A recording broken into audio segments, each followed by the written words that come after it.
అన్ని చోట్ల శివుడే ఉన్నాడనే జ్ఞానం మనకుంటే అన్ని చోట్ల నుంచి శివుడు రక్షిస్తాడు. నేను తెలుగులోనే చెప్పాను, మరొక్కసారి చెప్తాను. ఇవి సూత్రంలా గుర్తుపెట్టుకోవాలి. అన్ని చోట్ల శివుడే ఉన్నాడని జ్ఞానం ఉంటే అన్ని చోట్ల నుంచి శివుడు రక్షిస్తాడు, అందులో సందేహం. కనుక మనకు ఉండవలసిన ఇప్పుడు లక్షణం ఏంటి? ఘోరాఘోరములు రెండు శివుడే అని రోజు అనుకోవాలి.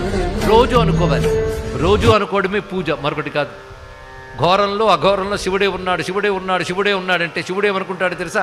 నా అడ్రస్ వీడికి తెలిసిపోయింది, జాగ్రత్తగా ఉండాలనుకుంటాడు. అన్నిట్లో నేనే ఉన్నాను పట్టేశాడు కనుక వీడికి అన్నిట్లోంచి నేను రక్షించక తప్పదు అనుకుంటాడు తెలుసా మీకు? అలా అనుకున్నాడు కనుక ప్రహ్లాదుణ్ణి నిప్పులో తోసేసినా లేచొచ్చేసాడు, నీటిలో పడేసినా తేలొచ్చేసాడు. ఎందుకంటే అన్ని చోట్ల భగవంతుడు ఉన్నాడు అనుకున్నాడు. ఏమంటే మీరు శివకథ చెప్తూ విష్ణువులోకి వెళ్ళిపోయారు అనుకోవద్దు, రెండు ఒకటి. ఇది చెప్తున్నది తత్వం, ఇప్పుడు చెప్తున్నది జ్ఞానం. కనుక ఎప్పుడు ఇది గుర్తుపెట్టుకోవాలి.